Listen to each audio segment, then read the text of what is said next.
തിരുവിഷ്ട ministries daily ബിഡിലേക്ക് സ്വാഗതം. 2020 November 21 സാർവത്രിക സഭ വിശുദ്ധ ബലിമന്ധ്യ പ്രഘോഷിക്കുന്ന തിരുവചനങ്ങൾ. വെളിപാടിൻ്റെ പുസ്തകം 11 അധ്യായം 4 മുതൽ 12 വരെയും, സങ്കീർത്തനങ്ങൾ 144 1, 2, 9 മുതൽ 10 വരെയും, മിസ്റ്റർ ലൂക്കാസ് സുവിശേഷം 20 അധ്യായം 27 മുതൽ 40 വരെയും തിരുവചനങ്ങൾ. ശിരറ്റം പ്രിയപ്പെട്ടവരെ, കൃപയും സമാധാനവും നമ്മോടുകൂടെ. നാം ദൈവത്തെ എപ്പോഴാണ് അനുഭവിക്കുക? അത് വ്യത്യസ്തമായ ജീവിത സാഹചര്യങ്ങളിലാകാം. അതുകൊണ്ട് ദൈവം നമ്മെ അറിയുന്നതും ദൈവം നമ്മോടൊപ്പമായിരിക്കുന്നതും പ്രത്യേകമായ സാഹചര്യങ്ങളിലാണ് എന്ന് തെറ്റിദ്ധരിക്കരുത്. നമ്മുടെ ജീവിതത്തിൻ്റെ പല സാഹചര്യങ്ങളിലും ദൈവത്തെ നമുക്ക് കാണാൻ കഴിയാതെ പോകും. അത് നമ്മുടെ വൈകല്യമാണ്. ദൈവം എപ്പോഴും നമ്മെ കാണുന്നു. അവിടുത്തെ മുൻപിൽ ജീവിക്കുന്നവരും മരിച്ചവരെന്ന് നമ്മൾ കരുതുന്നവരും എല്ലാം ഒരുപോലെയാണ്. സുവിശേഷത്തിൽ ഈശോ പറയുന്നുണ്ട്, മുൾപ്പടർപ്പിൽ വെച്ച് ദൈവം മോശയെ കണ്ടപ്പോൾ അബ്രഹാത്തിൻ്റെയും ഇസ്ഹാക്കിൻ്റെയും യാക്കോബിൻ്റെയും ദൈവമെന്നാണ് സ്വയം വെളിപ്പെടുത്തിയത്. ദൈവം മരിച്ചവരുടെ അല്ല, ജീവിക്കുന്നവരുടെ ദൈവമാണ്. അവിടുത്തെ സന്നിധിയിൽ എല്ലാവരും ജീവിക്കുന്നവർ. അപ്പോൾ നമ്മുടെ പരിമിതികളും നമ്മുടെ കുറവുകളും കൊണ്ട് ദൈവിക സഹവാസമോ സാന്നിധ്യമോ നമുക്ക് അനുഭവിക്കാൻ കഴിയാതെ വരാം പലപ്പോഴും. പക്ഷേ ദൈവം നമ്മോട് കൂടെയുണ്ട്. ഈ ഒരു ബോധ്യം നമുക്കില്ലാതെ വരുമ്പോഴാണ് മരണശേഷം നിത്യതയിൽ എങ്ങനെയായിരിക്കുമെന്ന് സംശയം നമുക്കുണ്ടാകുക.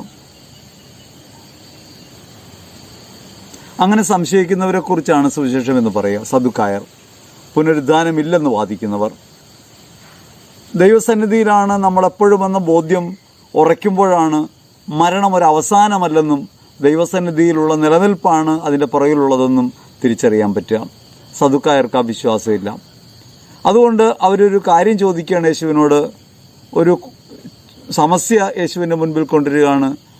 7 സഹോദരന്മാരും ഒരു സ്ത്രീയും. അതിൽ മൂത്തയാൾ മുതൽ അവളെ വിവാഹം ചെയ്യുന്നു, സന്താനങ്ങളില്ലാതെ മരിക്കുന്നു. അങ്ങനെ 7 പേരും മരിക്കുന്നു, അവളും മരിക്കുന്നു. മരണശേഷം അവൾ ആരുടെ ഭാര്യയായിരിക്കും എന്നാണ് ചോദ്യം. വിശുദ്ധ മർക്കോസ് വിശേഷത്തിൽ വ്യക്തമായി പറയുന്നുണ്ട്, വിശുദ്ധ ലിഖിതങ്ങളും ദൈവത്തിൻ്റെ ശക്തിയും അറിഞ്ഞുകൂടാത്തത് കൊണ്ടല്ലേ നിങ്ങൾക്ക് തെറ്റുപറ്റുന്നത്. വിശുദ്ധ ലിഖിതം അറിയുമ്പോൾ ക്രിസ്തു നമ്മിലാണെന്നും നാം ക്രിസ്തുവിലാണെന്നും തിരിച്ചറിയുമ്പോൾ ലൗകികമായ ഭൗതികമായ ഒരു മരണം നിത്യമായ വേർപാടല്ലെന്നും ദൈവത്തോടുള്ള കൂടിച്ചേരലാണെന്ന് തിരിച്ചറിയുമ്പോൾ ഈ സംശയങ്ങൾ അവസാനിക്കും. ശിരറ്റം പ്രിയപ്പെട്ടവരെ, നാം ഈ ലോകത്തിൻ്റെ ഭാഗമാണ് എന്ന് ചിന്തിക്കുമ്പോഴാണല്ലോ ഇവിടെ നിന്ന് മരിച്ച് വേറൊരിടത്തേക്ക് പോകുന്നെന്ന് ചിന്ത ഉണ്ടാകുക. നാം വന്നത് ദൈവത്തിൽ നിന്നാണ്, നാം ജീവിക്കുന്ന ദൈവത്തിലാണ്, നാം പോകുന്നത് ദൈവത്തിലേക്കാണ്. ഭൗമിക അദൃശ്യ പരതകളൊക്കെ നമ്മുടെ ചിന്തകൾക്കും നമ്മുടെ ഭാവനയ്ക്കുമാണ്. ദൈവസന്നിധിയിൽ ഈ അകലമില്ല എന്ന് തിരിച്ചറിയാൻ നമുക്ക് പറ്റണമെന്നാണ് വചനം എന്ന് നമ്മോട് പറയാം. വെളിപാടിൻ്റെ പുസ്തകം ഒരു ഉദ്ധാനത്തെക്കുറിച്ചാണ് നമ്മൾ ഓർമ്മിപ്പിക്കുക. കൊല്ലപ്പെടുന്നവർ 3.5 ദിവസം അങ്ങനെ കിടക്കുന്നു. അതുകൊണ്ട് ജീവാത്മാവ് പ്രവേശിക്കുന്നു. ദൈവസന്നിധിയിലേക്ക് അവർ കയറിപ്പോകുന്നു. ക്രിസ്തു ഉദ്ധിതനായി സ്വർഗത്തിലേക്ക് കയറിപ്പോയി എന്നത് പ്രത്യാശാപൂർവം നമ്മെ ഭരിക്കേണ്ട ഒരു ചിന്തയാണ്. പ്രത്യാശാപൂർവം ഈ ഭൂമിയിൽ ജീവിക്കാൻ നമ്മെ പ്രേരിപ്പിക്കേണ്ട ഒരു ചിന്തയാണ്. അവൻ മരണത്തെ ജയിച്ചു, ജീവാത്മാവ് അവനിൽ പ്രവേശിച്ചു.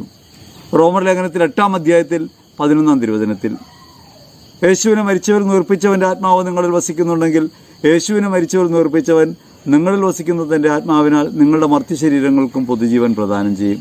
ഈ അനുഭവമാണ് വെളിപാട് പുസ്തകം നമ്മുടെ മുമ്പിൽ വയ്ക്കുക. ശിരറ്റം പ്രിയപ്പെട്ടവരെ, ഭൗമിക ജീവിതമോ ഭൗമിക ജീവിതത്തിൻ്റെ അവസാനമോ നിത്യമായ നാശമല്ലെന്നും അവ ദൈവസന്നിധിയിലേക്കുള്ള കടന്നുപോകലിൻ്റെ ചിത്രമാണ് നമ്മുടെ മുമ്പിൽ അവതരിപ്പിക്കുന്നതെന്നും വചനമെന്ന് നമ്മെ ഓർമ്മിപ്പിക്കുകയാണ്. ഈ ഭൂമിയുടെ ദൃശ്യപരതയിൽ നിന്ന് നാം കടന്നു പോകുമ്പോൾ അദൃശ്യമായൊരു ലോകം നമുക്ക് വേണ്ടി കാത്തിരിപ്പുണ്ട്. ഈ അദൃശ്യതയിൽ നിന്നാണ് നമ്മൾ വന്നത്. അതുകൊണ്ട് അവിടേക്ക് തന്നെ നാം മടങ്ങിപ്പോകുന്നു. അപ്രകാരം ഭൗമിക ജീവിതത്തിൻ്റെ നാശം ഒരു നിത്യനാശമല്ല, പുനരുദ്ധാനത്തിലേക്കുള്ള പ്രവേശനമാണെന്ന് തിരിച്ചറിഞ്ഞ് ജീവിക്കാൻ നമുക്ക് കഴിയണം. അപ്പോൾ മാത്രമേ ദൈവത്തെ സ്തുതിക്കുന്നവരായി നമുക്ക് ജീവിക്കാൻ പറ്റൂ. ദൃശ്യതയിലാണെങ്കിലും അദൃശ്യതയിലാണെങ്കിലും ഞാൻ ദൈവത്തിൻ്റെ സന്നിധിയിലാണ് എന്നൊരു ബോധ്യം എന്നെ ഭരിക്കാൻ തുടങ്ങുമ്പോൾ സങ്കീർത്തകനോടൊപ്പം പറയാൻ പറ്റും, കർത്താവാണ് എൻ്റെ അപേക്ഷയിലെയും കോട്ടയും, കർത്താവാണ് എൻ്റെ സങ്കേതമെന്ന് പറയാൻ പറ്റും, ദൈവത്തിലാണ് എൻ്റെ ജീവിതത്തിന് അർത്ഥമെന്ന് പറയാൻ പറ്റും. അപ്പോൾ ദശതന്ത്രനാഥത്തോടെ ഞാൻ കർത്താവിനെ സ്തുതിക്കും, കർത്താവിനെ മഹത്വപ്പെടുന്ന ജീവിതമാവും.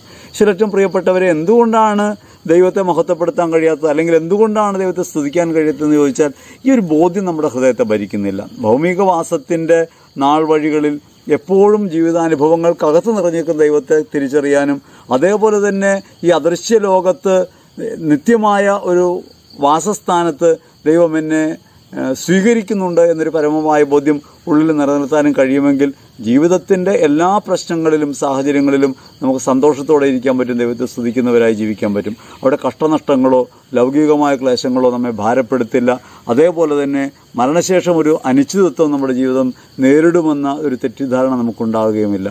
ഈ ഒരു ബോധ്യത്തോടെ വിശ്വാസ ജീവിതത്തിൻ്റെ കരുത്തോടെ ഭൂമി ജീവിക്കാൻ നമുക്ക് പറ്റണം. ഈ ഒരു ബോധ്യമുള്ളപ്പോൾ ഒരു കരുത്തോടെയാണ്, പ്രത്യാശയോടെയാണ്, ജീവിത സഹനങ്ങളെ നേരിടാനുള്ള ബലത്തോടെയാണ് നാം മുമ്പോട്ട് പോവുക. അപ്രകാരം ജീവിക്കാൻ ആവശ്യമായൊരു ആത്മബലം ഞങ്ങൾക്ക് നൽകണമേ, ആത്മനിറവ് ഞങ്ങൾക്ക് നൽകണമേ എന്ന് ഹൃദയപൂർവ്വം നമുക്ക് പ്രാർത്ഥിക്കാം. ദൈവം നമ്മെ അനുഗ്രഹിക്കട്ടെ. ആമേൻ.